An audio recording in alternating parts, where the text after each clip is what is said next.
All right, good morning, everybody. My name is Michael with SolarNexus, and today we are going to talk about getting accurate arrays and production estimates using the SolarNexus toolset. So quick outline, we're going to talk about why this is important and what we need in order to make it happen. We're going to talk about roof geometry and issues with using aerial imagery. Then we're going to talk about the SolarNexus toolset and how the SolarNexus tools work with the roof geometry and overcome some of the issues with aerial imagery. And then we will wrap it up with a little summary and questions at the end. So why is this an important topic? Well, we want to sell more solar and get it up on roofs as quickly and seamlessly as possible. Number one, when you have accurate arrays, they're prettier, they're symmetric, they're easier to sell, they look good.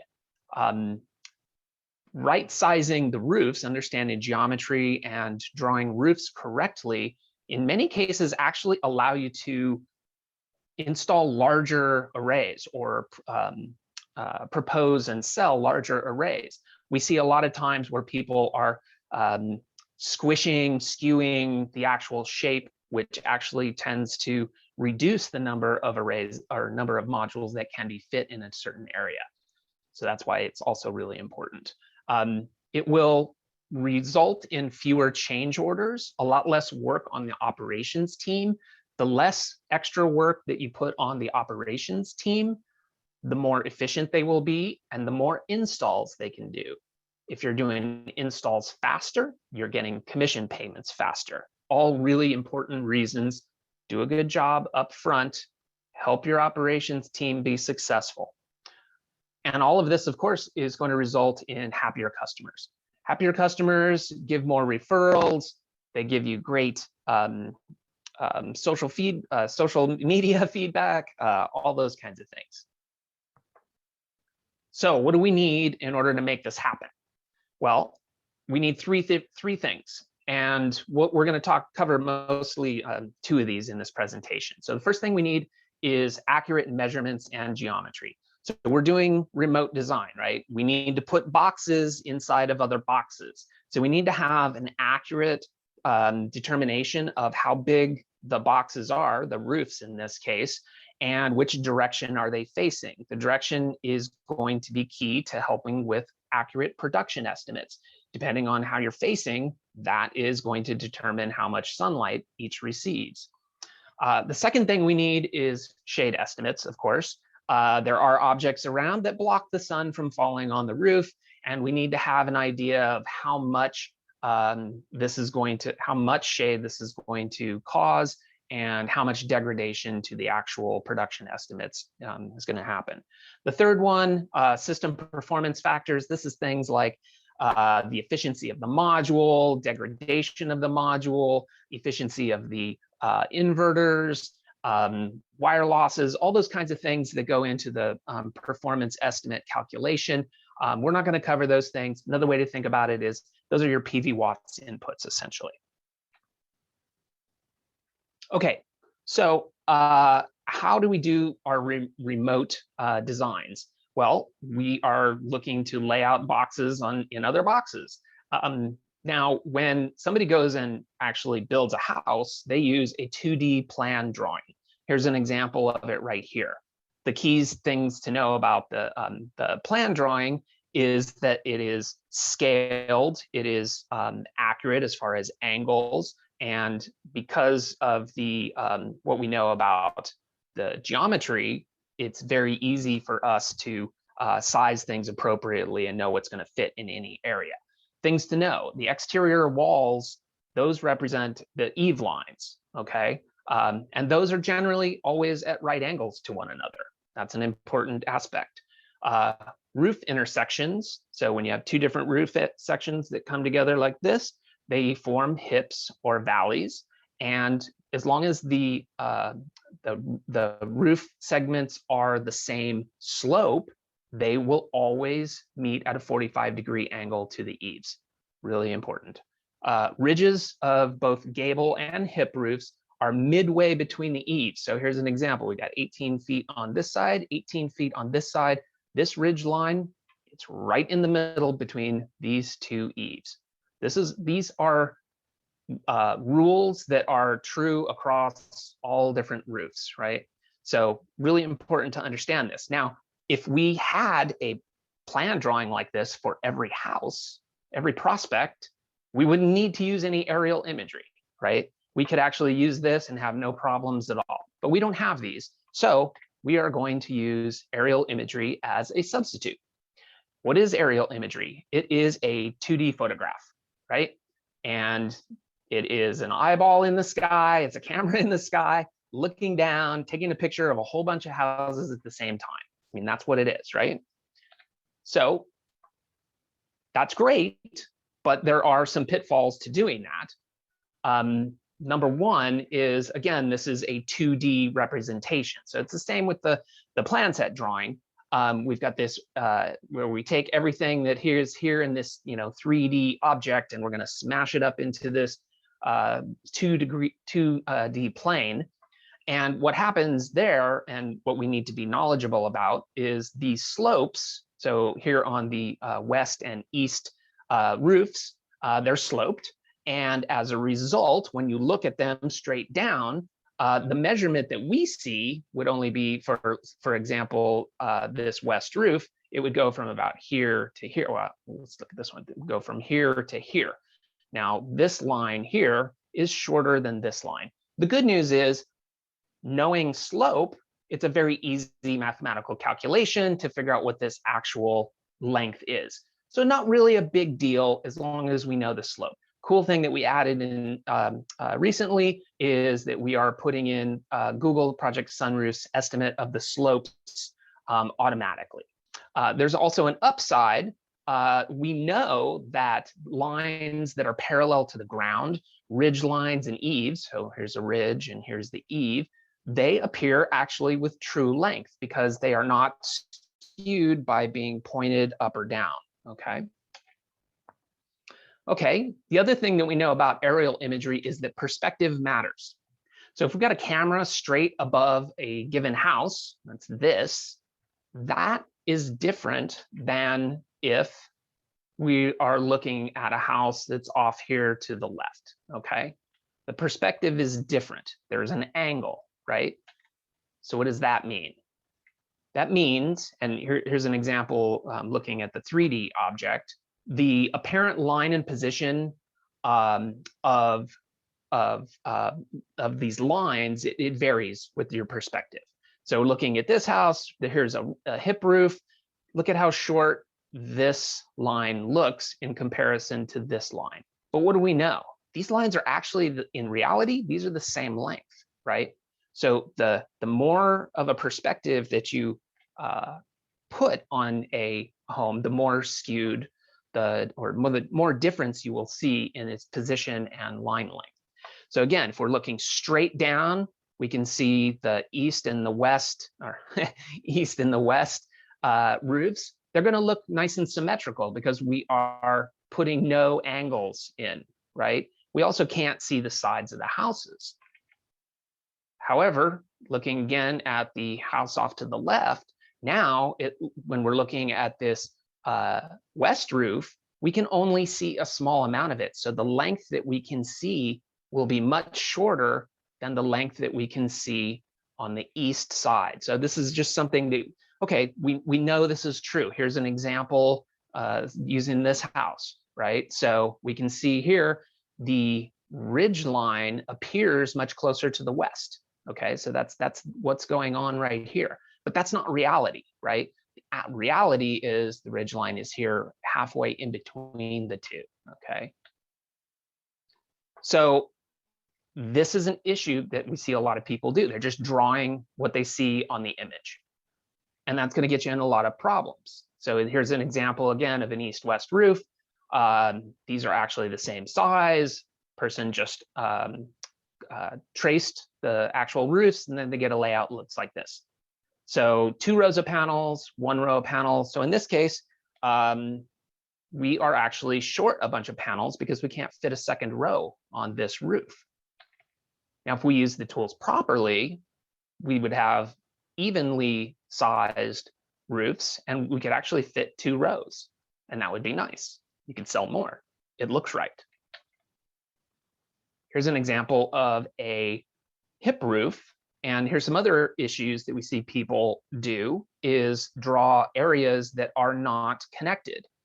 Now, there is one hip line right here, not 2, but the person drew 2 separate ones and tried to just outline the roof.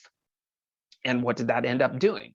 Well, because of the skew and the ridge not being placed properly, we ended up with asymmetrical arrays on the east and west, and asymmetrical array placed on the south roof as well. So that just doesn't look right. It's harder to sell. And maybe is this actually the right number of modules that we should fit there? Well, in actuality, if we used our knowledge of geometry and used the tools properly, we can see we end up with very symmetrical arrays right away. We can actually even fit more. All good, all good. Here's another case. We see a lot of this going on. Again, tracing roofs. Now you can see the side of the house here. That is a telltale sign that, wow, okay, you are looking at this home from quite an angle. And what that does is it puts in all these angles. And so really what we're doing by tracing it is we're actually squishing the area that's even available on these roofs. So we'd end up with the same kinds of problems. Okay, so let's talk about using SolarNexus tools to get around those problems. First off, it's really important to actually use the right tools. We are doing some good work here, and we need to use the right tools. This summary. I'm not going to go through all of it in detail. Important things to understand, though, in order to do this really effectively, really should be using a mouse. Using a touchpad is not going to work for this. Setting an axis, you just left click, and then key to understanding is the up and down arrows on the keyboard. Navigating is so much easier. You can move around the image really fast. You can pan just by clicking anywhere on the image and dragging it around. You can zoom in and out very quickly using a scroll wheel. That's a really good way to do it. We've added a context menu. So without having to move outside of the drawing area, you can just right click and get access to other controls and move forward in the workflow. These are very not used frequently, these override keys, but they are available. You can use the shift key to override direction snap, and control key to override object snap. Okay, so when we first start out with a new job, one of the ways that we can more quickly get through this is actually take advantage of some of the quality assessment tools that are available. In some cases, we can quickly figure out that we don't even need to draw any roofs. It's not going to be worthwhile. We can disqualify them. Say, I'm sorry, you got too much shade, or there's not enough room, or we can only offset, a very small amount of your usage, or whatever it might be. So a couple things that I wanted to point out here is our roof effectiveness score, which has actually been out for quite a while. But this is going to give you a very quick assessment of how good the roof is overall, as far as its efficiency, its cost effectiveness. That's a good way to put it. The roof, how effective is it at providing a cost effective and attractive investment for the customers. And if you've input their usage, it will also highlight about where you are on the curve to offset 100% of their usage. Also, now we've added Google heat maps, Google Project Sunroof heat maps. So that will visually then give you a good estimation of where the sun is at, where the shade is at. There's also the street view, which is also an invaluable tool for being able to assess things like, Are these two roofs, roof eaves at the same elevation? What are they? I can't quite see this from the overhead view. You can get a different angle on it. There's also a 3/4 view, which also can do a lot of that as well. So taking advantage of those tools before drawing anything can really help out. Okay, let's talk about the new tools. Number one, when you're ready to get going on the site definition screen, the first thing you're asked to do is set an axis. Now, this is a really, probably something we should have done a long time ago, but some of the reason is because the technology when we started this actually wasn't even available. So setting an axis allows the software now to constrain the directions in which your lines go. And at first you might think, well, why would I want to do that? Well, because we've already covered the issues with aerial imagery and we know the way roofs are already built. And they're pretty much all right angles or 45 degrees from the same directions. So let's set the directions once, and that will allow the software to enforce things like parallel lines, ridges, and eaves to be parallel, right angles between different adjoining roofs. And it gives you that freedom without actually having to think about it. You can quickly move your mouse around and the line is going to stay where it should be. Now, again, just to point out, really, you can even do the most complicated roofs that are out there. It's probably 99% of the time, maybe even more, where just those three directions, following one of the axis directions or 45 to it, will allow you to do every single line that you could need. Now, in this big complicated roof, there's only one instance where I would need to override that direction, and that's right here with this funny bump out and these multiple facets. Probably wouldn't want to even put any PV there anyway.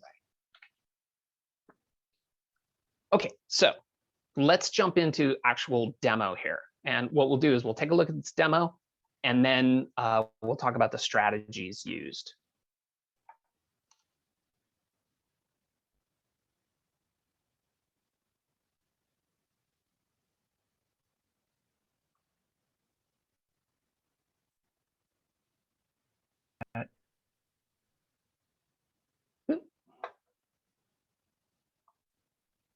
At this site, I would like to create areas on this south triangular hip roof and on this west roof.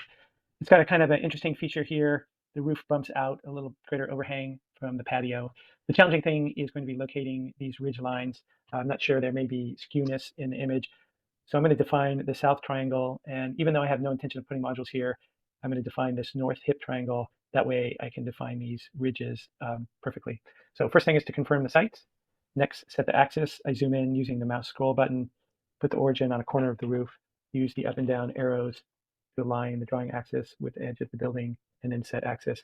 Let's create this south triangle first. I start at the origin. First line I draw is along the eave, since it's the most accurate. Then I rely on the snap 45 and the construction line that comes off the first point. And that's a perfectly drawn triangular roof. You can see the two sides are the same distance. Right click to finish defining it. 4 and 12 looks correct. I'm going to turn off the measurements here. Right.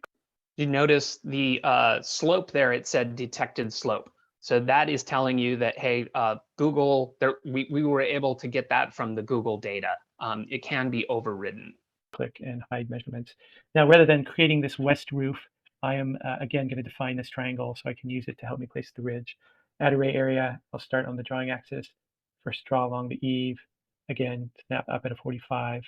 Use a construction line and finish defining this roof. Finally, I'll create the west roof. I would like to start with defining this line.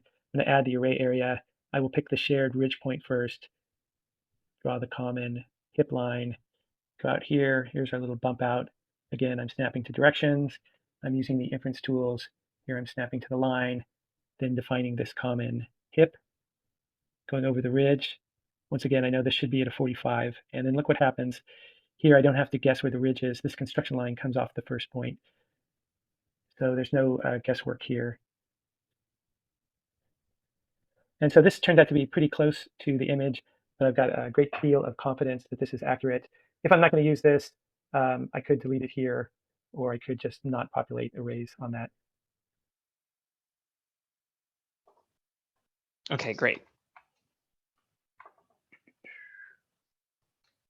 Okay, so again, this Sean, thought about it a little bit before he just started drawing, right? And the key thing here was realizing that hips, these triangular points, those can determine or will determine where the ridge lines actually are in between the two eaves. We know that this eave is here, this eave is here. We know that there is a ridge, but where exactly is it? So using the hip and drawing these hips first, and even drawing this secondary hip, knowing that he wasn't going to use it, allowed him to then make sure that he knew where the ridge line was. Okay, so let's take another look. So here's a slightly different roof. It's a gable roof. Look at a couple of other different tools and how to apply them. Okay. To take more modules out or leave these here, I'm going to leave these here, and that's how you do it. Restart. Hey there, everybody. It's Michael with SolarNexus. I'm going to walk you through using the new design tools to quickly create a new design for a potential client. So I've already entered in the lead. I just have their address. Haven't even taken a look at it yet. So let's go to the jobs definition screen, site definition screen, and take a look at the property and ensure that I've got the correct house. I verified with the client that they are on the corner with a couple of streets on each side. So I'll go ahead and click confirm, and I will get Google Project Sunroof help. I can take a look at the heat map real quick. I see that the southwest roof has very good solar access. A little bit of shade here. As I zoom in, I can see some discolor, some darker color down here, but pretty good. A couple of smaller roofs needed, if needed, I can go on to. Roof effectiveness score shows a real good up until about 6 kilowatts. Then it starts to drop off 7, 8 kilowatts. I need a second roof, third roof to get to 9, and it goes down from there. But this customer's got reasonable usage. I have a bill, so let's go ahead and find out where exactly they are going to fall on my roof effectiveness score. So I'm going to go to the energy use screen. So I don't notice that I did not have to go ahead and draw any roofs. I'm going to go ahead and I want to, before I qualify them, I want to make sure that I can get this right amount of PV on their roof. So I'm going to use their billing periods. I just got a single bill from them. This billing period starts on May 10th. There's 29 days in this bill, and there's 862 kilowatt hours. I'm going to let SolarNexus go ahead and model the rest of the year for me based on the zip code, and it's being a home. Okay, and so now I can jump back over to my job site, and looking here at my roof effectiveness score now, I will see the RES value at a size needed to offset 100% of their usage. So I'm going to need about a 6.3 kilowatt system. It's going to take me, according to this, 2 arrays or roofs to accommodate the 6.3 kilowatts, but it looks like it's going to be really close, so we might be able to get it on one roof. So first step I need to do is set my axis. Now this allows me to make a one-time setting that is going to control all of the directions of my lines and make drawing smooth, simple, and fast. So this looks good. Now I'm not going to pay attention. I don't want to line it up with this edge. I want to line it across the house. So I'm going to go and look at this opposite corner is where I want to be. Make sure that I'm lined up well here, and I'll set my axis. Okay. Again, so what's being pointed out there is that the ridge line is not appearing in where it needs to be. Okay. Now, second thing is to go ahead and add an array area. Now I want to use this southwest roof. However, I also know that ridges are notoriously not placed correctly on this imagery. So what I'm going to do, instead of drawing this roof first, I'm going to figure out where this ridge line intersects with this one. I'm going to do that by using this gable in the entryway. I'm going to find my corner here.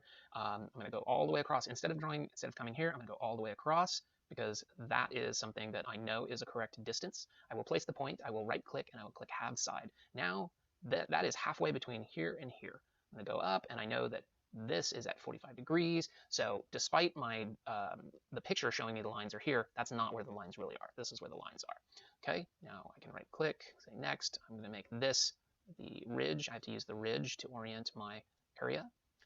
save. Okay, now I can quickly add the area that I want. Now the area that I want intersects with the existing area. My rule is to start at the top and follow to all of the intersecting points. Then I will come down here. Now I've got the same issue here where I don't know where exactly how far to go in order to place this ridge. So what I'm going to do is I'm going to go all the way across the roof to the opposite side. I'm going to do the same halve. And as we can see here, we didn't actually need to go all the way.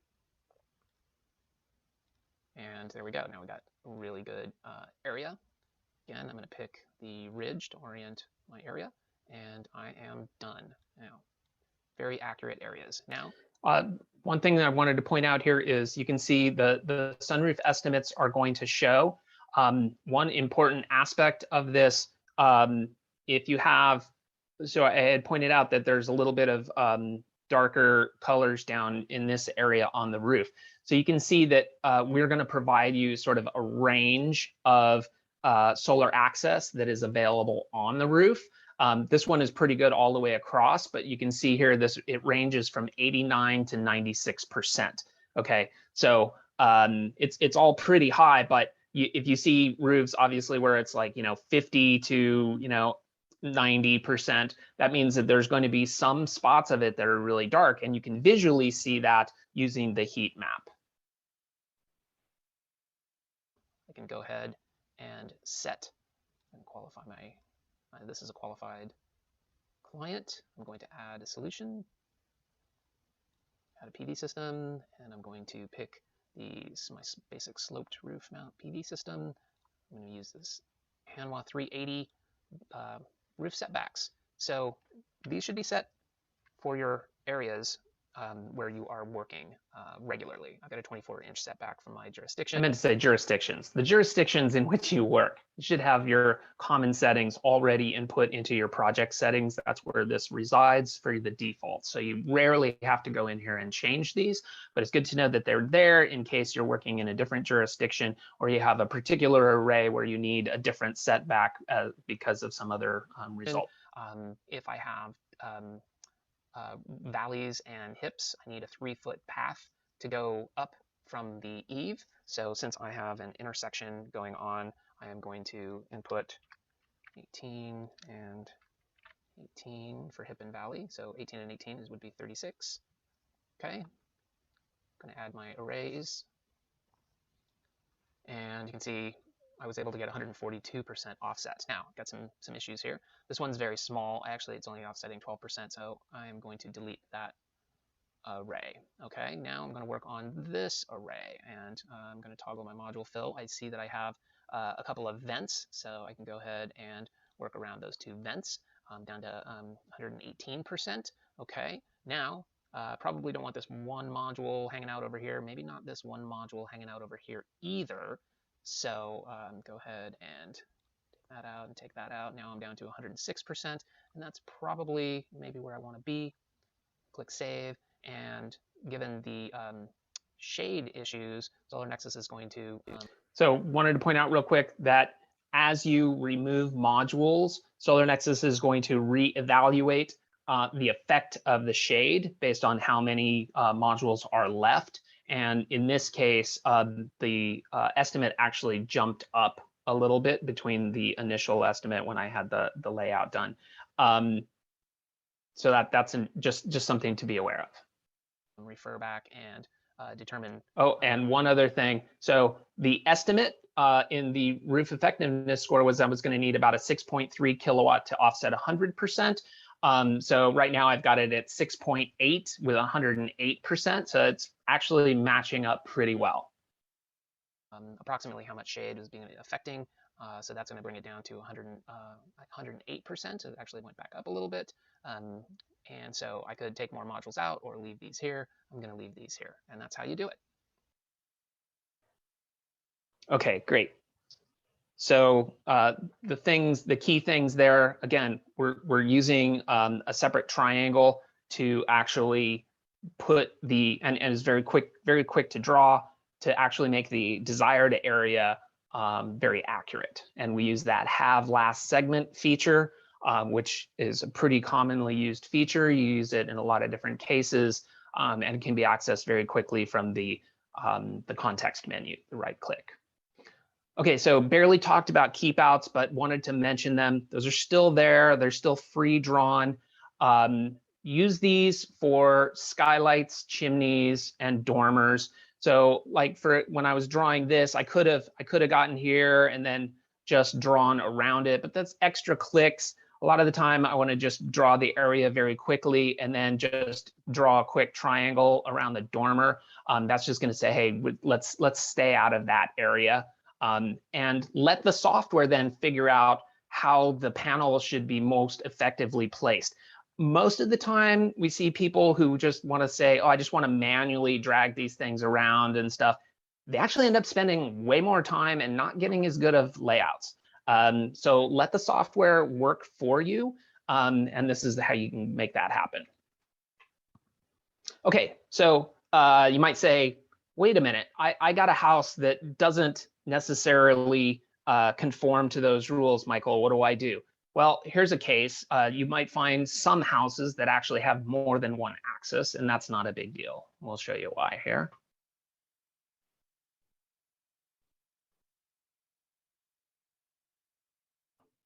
This is a quick look at setting a new axis. So this is a large home. The two different sections are at different orientations. I have already created a south and west areas with a keep out here. Now I'd like to create areas on the second story here, southeast and southwest. To make it easier to draw, I'm going to set a new axis. So I click Set New Axis. I go to the corner of the building, left click to set the origin. Then I use the up and or down buttons to align the drawing axis with the edge of the building. I hit Set Axis. Of these two areas, this triangle in the southwest is easiest to create accurately. I'm going to create that first. I'm going to start by going along the eave, since that's the most accurate distance.